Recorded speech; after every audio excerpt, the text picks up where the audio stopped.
निर्दयी चुड़ैल। बहुत समय पहले की बात है। रामपुर नगर नाम के एक छोटे से गांव में कुछ लोग रहा करते थे, परंतु उस गांव में एक चुड़ैल का साया था जो छोटे छोटे बच्चों को बड़ी ही बेरहमी से मार दिया करती थी। उस चुड़ैल को जब भी पता चलता था कि कोई औरत माँ बनने वाली है, तो वो उसके होने वाले बच्चे का बेसब्री से इंतजार किया करती थी।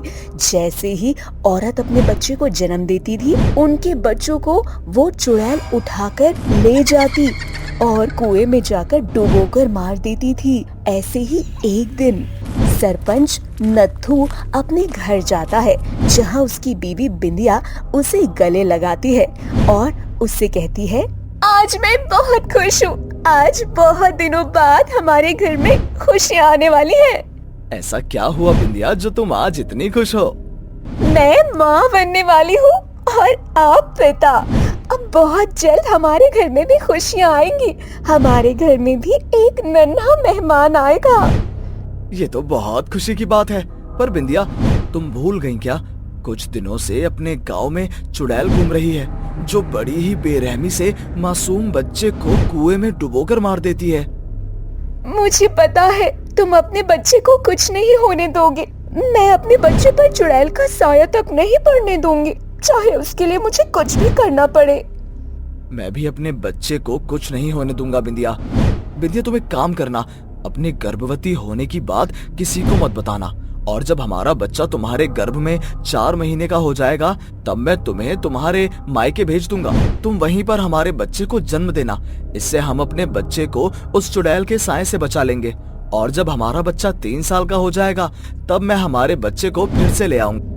आप सही कह रहे हैं, मैं बिल्कुल ऐसा ही करूंगी। मैं अपनी गर्भवती होने की बात किसी को नहीं बताऊंगी, और ना ही मैं कुछ महीने तक घर से बाहर जाऊंगी, ताकि किसी को भी मेरे गर्भवती होने की बात ही ना पता चल सके। बिंदिया और नत्थू ऐसा ही करते हैं। बिंदिया अपनी गर्भवती होने की बात किसी को नहीं बताती, सबके साथ पहले जैसी ही रहती है। और कुछ दिनों बाद बिंदिया भी घर से निकलना बंद कर देती है और अपने कामों में बिजी रहने लगती है। ऐसे ही एक दिन बिंदिया की तबीयत खराब हो जाती है, उसे चक्कर और उल्टी आने लगते हैं। अब बिंदिया के पास कोई चारा नहीं होता। वहीं नत्थू गाँव के बीच बैठा होता है, तभी उसके पास बिंदिया का फोन आ जाता है। नत्थू जी, आप जल्दी से घर आ जाइए। मुझे मेरी तबीयत कुछ ठीक नहीं लग रही। आज सुबह से ही मुझे चक्कर और उल्टी हो रही है। तुम चिंता मत करो बिंदिया, मैं अभी आता हूँ। नत्थू सारा काम छोड़कर जल्दी से घर जाता है और बिंदिया को बेहोश देखकर उसे हॉस्पिटल ले जाता है और उसका चेकअप करवाता है। चेकअप करवाने के बाद उसे पता चलता है कि उसका बच्चा बिल्कुल ठीक है। साथ ही डॉक्टर उसे ये भी बताती है कि प्रेगनेंसी में अक्सर ऐसा हो जाता है। ये बात सुनने के बाद नत्थू और बिंदिया को अच्छा लगता है। अब नत्थू बिंदिया के साथ घर जाता है और उसे दवाई खिलाने लगता है। तभी जोरों से हवा चलने लगती है और उसके घर की खिड़कियां अपने आप ही खुल जाती है। तभी वो दोनों देखते हैं कि एक तेज रोशनी उनके घर में चमक रही है। उस तेज रोशनी को देखकर उन दोनों की आंखें बंद हो जाती हैं। तभी उन्हें एक डरावनी हंसी की आवाज सुनाई देती है। कुछ देर बाद सारी हवाएं और खिड़कियां अपने आप बंद हो जाते हैं। वो देखते हैं कि उनके सामने एक चुड़ैल खड़ी है। चुड़ैल को देखकर नत्थू और बिंदिया बहुत डर जाते हैं और बिंदिया चुड़ैल से बोलती है, तुम क्यों यहाँ आई हो? हमारे घर में तो कोई नवजात बच्चा भी नहीं है। इस बार सरपंच की बीवी गर्भवती है।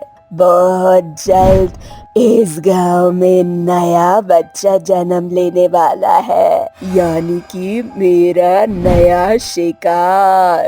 अब तो मुझे बेसब्री से इंतजार रहेगा। आखिर इस बार मैं सरपंच के बच्चे को जो कुएं में डुबोकर मारूंगी। हा हा हा हा।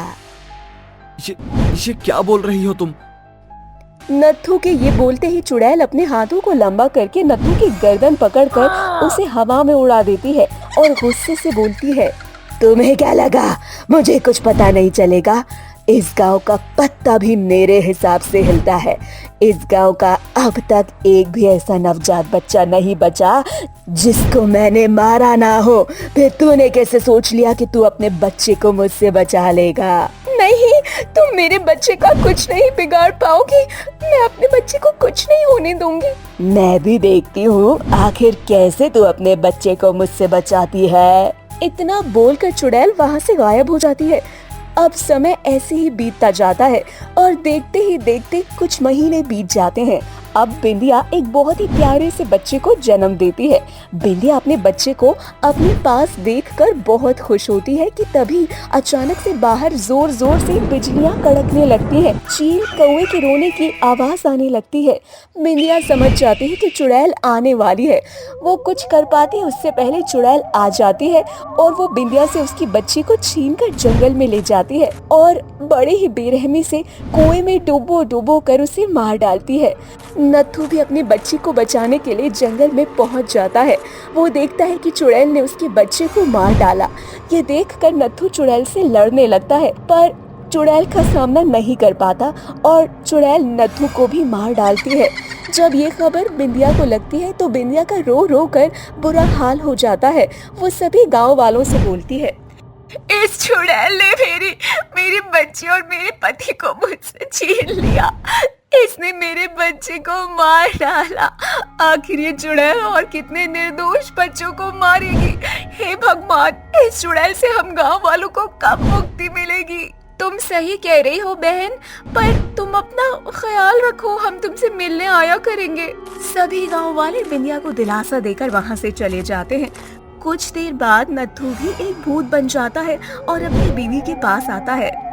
बिंदिया डरो मत, मैं तुम्हारा पति हूँ। नत्थू, अब तुम चिंता मत करो, मैं गांव वालों को उस चुड़ैल से आजाद कराऊंगा। मैं मर चुका हूँ और मरने के बाद अब मैं भी एक भूत बन चुका हूँ। अब मैं उसका सामना अच्छी तरह से कर सकता हूँ। मैं वादा करता हूँ, अब वो चुड़ैल इस गांव के किसी भी बच्चे को नहीं मार पाएगी।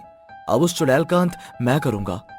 इतना बोलकर नत्थू चुड़ैल के पास जाता है, जहां उन दोनों के बीच भयंकर लड़ाई होती है और नत्थू उस चुड़ैल को खत्म कर देता है, जिसके बाद सभी गांव वाले बहुत खुश हो जाते हैं। चुड़ैल के मरने के बाद नत्थू भी हमेशा के लिए मुक्त हो जाता है और अपने गांव वालों को चुड़ैल के चंगुल से आजाद करके चला जाता है।